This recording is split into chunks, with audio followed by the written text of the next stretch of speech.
Professora Eliana, gostaria de falar alguma coisa aqui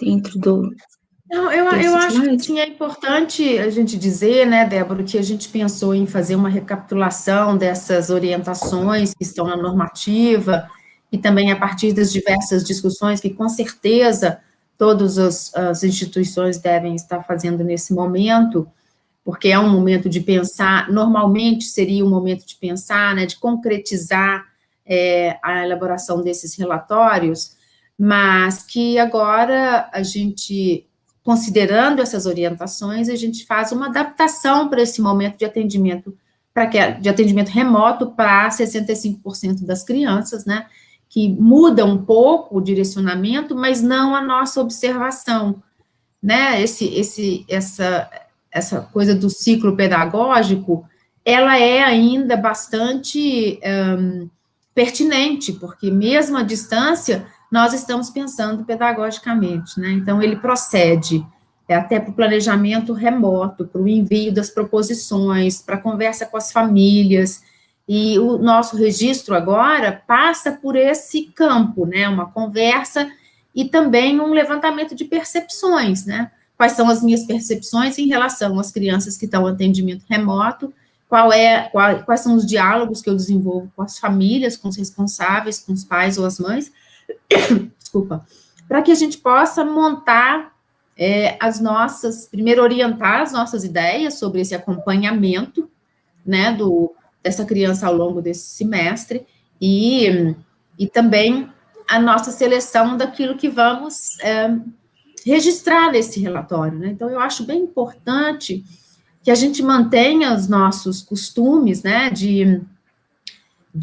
do nosso desenvolvimento pedagógico, como era no presencial, e como está sendo no presencial, com 35% das crianças, mas também como que isso está sendo possível ocorrer com as crianças à distância, né? Eu acho que, por enquanto, o meu comentário é esse, assim, todas as orientações permanecem, são importantes, orientam o nosso trabalho, o nosso pensar, o nosso refletir, e também, mas ele modifica um pouco no tipo de registro que a gente faz.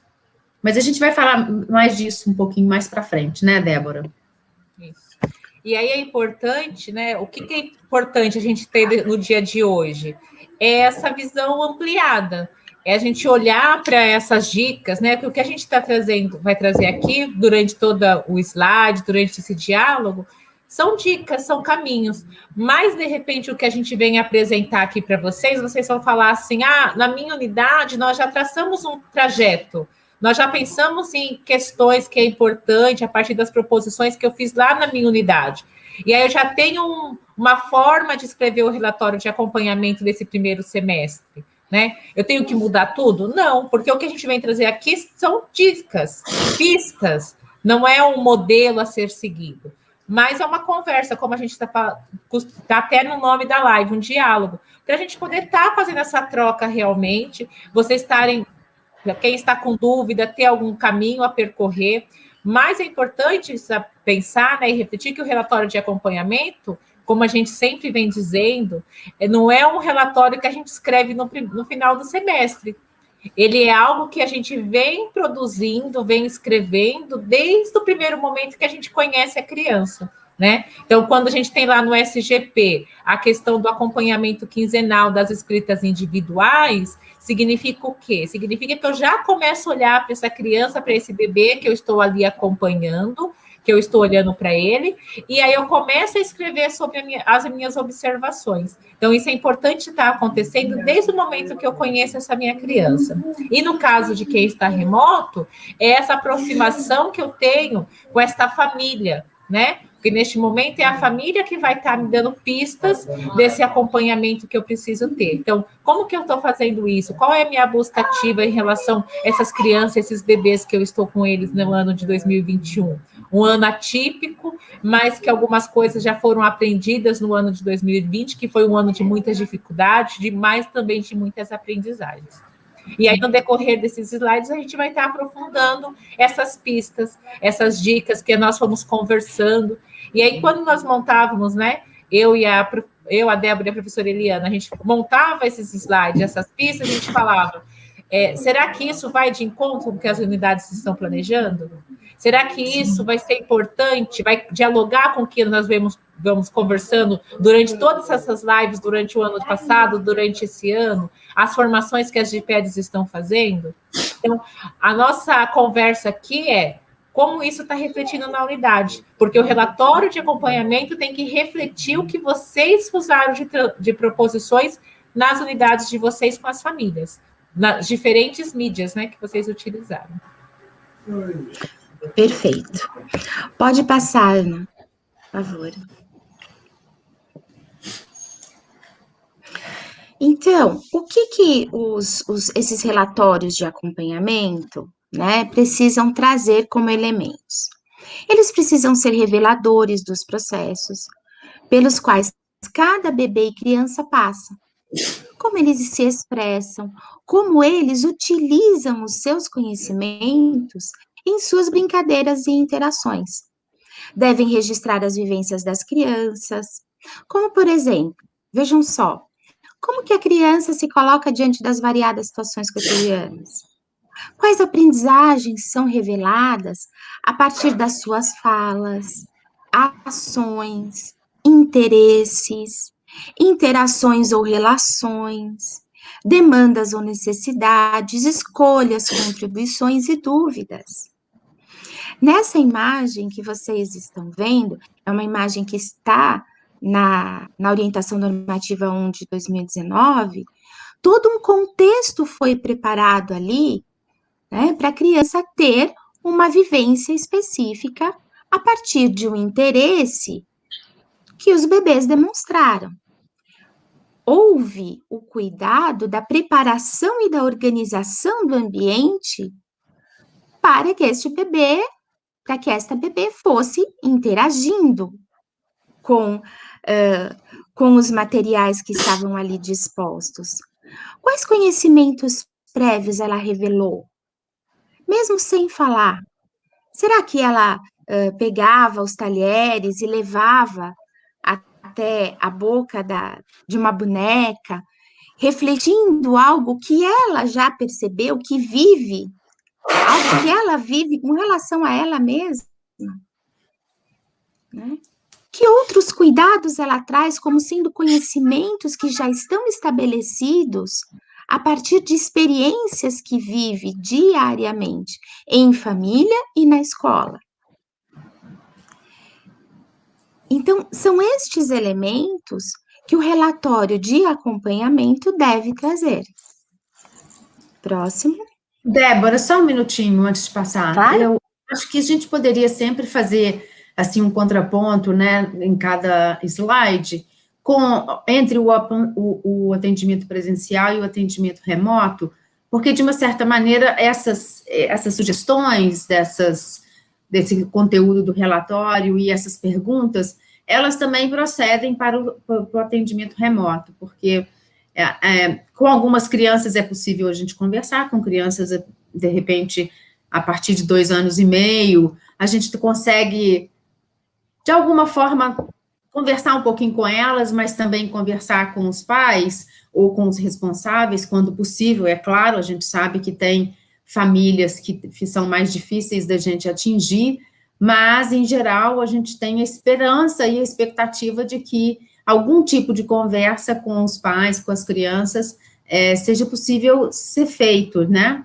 Então, assim, essa pergunta, como a criança se coloca diante das variadas situações cotidianas, poderia ser como ela se coloca em casa, nos seus diferentes momentos do dia, em interação com seus irmãos, vizinhos, tios e pais e avós, sempre com a pergunta de que ele gosta, a criança gosta de fazer, está fazendo, prefere fazer, tem mais interesse em fazer, porque nós estaremos em busca de alguma coisa que nos dê o mínimo de informação sobre as atividades das crianças em casa, com quem ele ou ela convive. Mas eu queria chamar a atenção que essas perguntas, esses elementos, eles procedem em ambas as situações, tanto no presencial quanto no remoto, com todo o cuidado né, que a gente vem falando desse contato com os pais, como a gente vai aos pouquinhos, né, travando uma relação com eles, mas não deixar que eles se sintam responsáveis pelos elementos que eu preciso para compor um relatório de acompanhamento. É mesmo um diálogo com eles e para a gente ver o que é possível extrair dessas conversas com as crianças e, né, com as interações com alguns bebês, talvez pela tela, a gente nunca sabe se muitas crianças reagem à tela, né, os bebês também reagem às telas, mas a gente tentar buscar, sempre estar atenta para buscar algumas informações que possam nos fazer refletir sobre as novas proposições, mas também como os bebês e as crianças e suas famílias têm se colocado diante dessa situação difícil que a gente vive, né? Sim, com toda certeza. Próximo slide.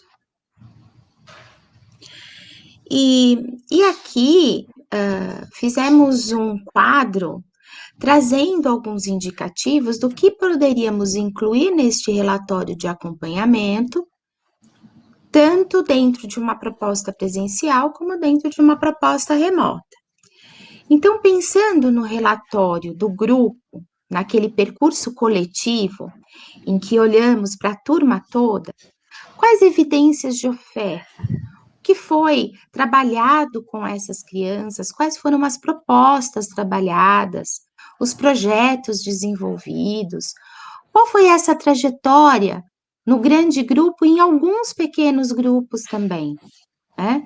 Então, no presencial, conseguimos observar estes aspectos. E o aspecto remoto, né? Talvez possam descrever aquilo que foi enviado para casa, de todos os bebês, crianças, pela unidade, tanto pela plataforma Google Sala de Aula, como pela rede social decidida e utilizada por cada unidade, né? Então, esses podem ser bons indicativos para a elaboração do relatório do grupo. E também... Débora, deixa eu te interromper um minutinho, dá licença. Não, é porque quando a gente fala de evidências de oferta, a gente está buscando aquilo que a gente oferece para as crianças, coloca disponíveis para as crianças e para os bebês, e agora o que a gente programou na unidade para ser enviado para a casa dos bebês e das crianças. Mas é muito importante que a gente tenha, assim, mantenha o registro daquilo que foi enviado para todos e daquilo também que foi enviado para cada um deles, né? Porque, de repente, a gente tem trajetórias diferentes com a família e a gente vai mandando aos poucos, ou outras famílias a gente pode mandar mais coisas num tempo só. Então, é bom que a gente mantenha esse registro do que foi enviado e também quais são as nossas expectativas enquanto professores e professoras ao enviar estas proposições para casa e que tipo de diálogo eu pretendo desenvolver com as famílias para que eu possa, de alguma maneira, na conversa com as crianças e com as famílias, identificar se aquelas minhas intenções estão, de fato, ocorrendo, né? Foram implementadas por mim, professora, e também pela própria criança, porque as crianças têm toda a capacidade de entender as nossas proposições, aliás, nós fazemos para elas e com elas, né? Então, no atendimento remoto, eu fico imaginando que esse registro do que foi enviado para casa, quais são as nossas intenções pedagógicas, quais são as nossas intenções sociais, deveriam ser registradas para que a gente tenha, pelo menos, a certeza de que essas coisas foram enviadas e também a busca da informação se chegou, se foi utilizada, se brincaram, se conversaram sobre elas. Esse tipo de informação agora, para nós, é muito preciosa. O que está acontecendo com essa criança nos contextos em que ela está inserida. É isso que a gente está em busca no atendimento remoto. Já no atendimento presencial, a gente continua com as nossas, seguindo as orientações da normativa, que a gente fica em busca também das evidências, o que foi ofertado, o que foi colocado à disposição das crianças naquele grupo e como elas reagiram àquelas proposições e quais são os seus posicionamentos diante dessas oportunidades que a gente cria em sala. De fato, nós estamos falando da mesma coisa em um lugar e outro, só que em casa as nossas expectativas precisam ser ajustadas a depender do contexto em que essa criança está inserida. O fato delas receberem as proposições, essas proposições chegarem até a casa delas, já é uma conquista. Eu vejo assim, já é uma conquista, assim. O que nós oferecemos para essas famílias e para essas crianças e para estes bebês? Isso é muito importante da gente registrar, e registrar individualmente, o que foi para cada criança, o que foi possível realmente concretizar a partir destas proposições enviadas. Então, eu queria o tempo todo reforçar que o que nos move ainda são as mesmas intenções, são as mesmas, os mesmos interesses pedagógicos, e eu vou colocar sociais agora, porque eu acho que a gente está nessa loucura dessa pandemia, na tentativa de atingir as pessoas, de travar um contexto social com elas, né, com essas pessoas que a gente tinha pouco acesso, que a gente não tinha esse hábito de conversar quase que diariamente ou semanalmente. Agora a gente tem esta nova realidade. Mas as nossas intenções continuam, somos professores e professoras. E é importante, né, mais uma vez, eu vou estar fazendo a questão de a gente estar retomando tudo que a gente produz na escola, né, tudo que a gente produz na unidade, porque a gente não pode estar vendo o relatório como algo isolado. Quando a professora Eliana traz, quais são as nossas intencionalidades, o que a gente pensou para essas crianças. Então, a gente está pensando para elas no presencial e também estamos pensando para elas e com elas no remoto. Então, eu penso lá no que eu escrevi na minha carta de intenções, eu retomo minha carta de intenções para ver se eu consegui alcançar o que eu me propus a fazer, se eu realmente alcancei essas propostas, se essas intencionalidades que estão ali, eu mandei para as famílias, se foi possível ou não, como que eu tratei esse replanejamento dessas minhas intencionalidades, né? Lembrando que os pais, as famílias, não são professores. Então, as intervenções que as famílias fazem, a forma que elas são oferecidas para as crianças são diferentes. E isso tem que ser levado em consideração na hora de eu fazer o meu registro, na hora de eu fazer o meu relatório de acompanhamento. Então, é primordial que eu, enquanto professor, saiba as diferenças do atendimento remoto e do atendimento presencial. E que isso fique bem claro na minha escrita também. Porque isso vai diferenciar quais foram as nossas intenções com essas crianças e o que realmente eu consegui acompanhar e o que eu realmente consegui ver nesse primeiro semestre. Matilde, eu acho também muito importante que a gente sempre relembre sobre o tom das conversas que a gente deve ter com os pais em busca de um preenchimento das nossas expectativas enquanto professores, né? Que eu acho que todo cuidado deve ser tomado para que a gente não coloque tanta pressão nos pais a ponto de responder às nossas perguntas, que são típicas de quem tem uma formação para lidar com grupos de crianças em situações educativas. Porque eu estou olhando aqui para esse quadro que a gente fez, né, que tem a parte do relatório do grupo e depois a parte do relatório individual, e desculpa, Débora, se eu já estou apresentando o resto do slide, mas eu fiquei pensando que talvez, só a título de esclarecimento do que eu coloquei anteriormente, né, aqui na parte do relatório do grupo, de fato, a gente descreve aquilo que foi disposto, né, para todo o grupo de crianças, aquelas que estão em atendimento remoto e aquelas que estão em atendimento presencial, mas quando se trata da parte de cada criança, de cada bebê, no atendimento remoto, a gente vai buscar algumas evidências de aprendizagem que foram observadas pelos pais e compartilhadas conosco. a partir do ponto de vista dele, e a gente pode, de alguma maneira, dirigir a atenção dele para algumas das nossas curiosidades, digamos assim, não é? E nós, professores e professoras, também podemos colocar para os pais quais são as nossas observações a partir das nossas interações com as crianças e com os responsáveis ou com aquela pessoa que tem mais, brinca mais com a criança, vamos colocar assim, né? Pode ser um irmão mais velho, pode ser irmãos mais novos, podem ser variadas pessoas.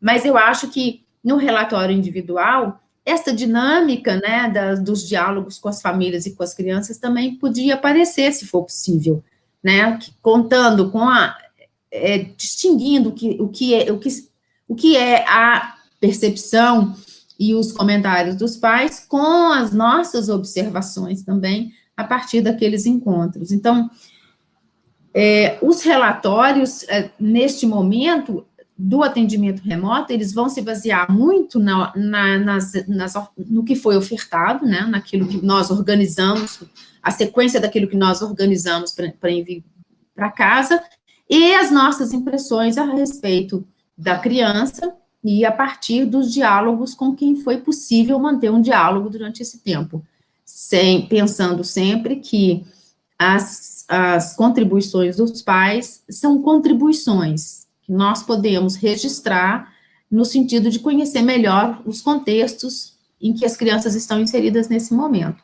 Eu estou falando isso, assim, talvez seja até seja repetitivo, mas é que eu me preocupo um pouco com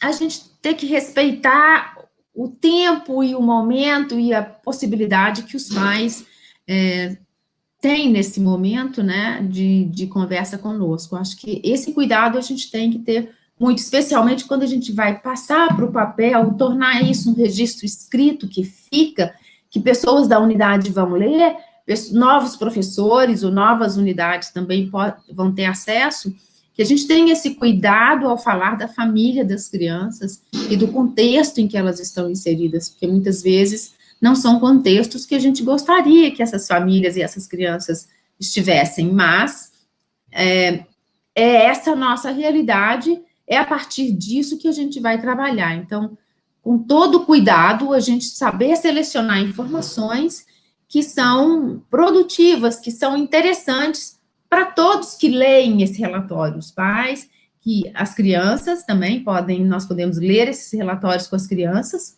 não é?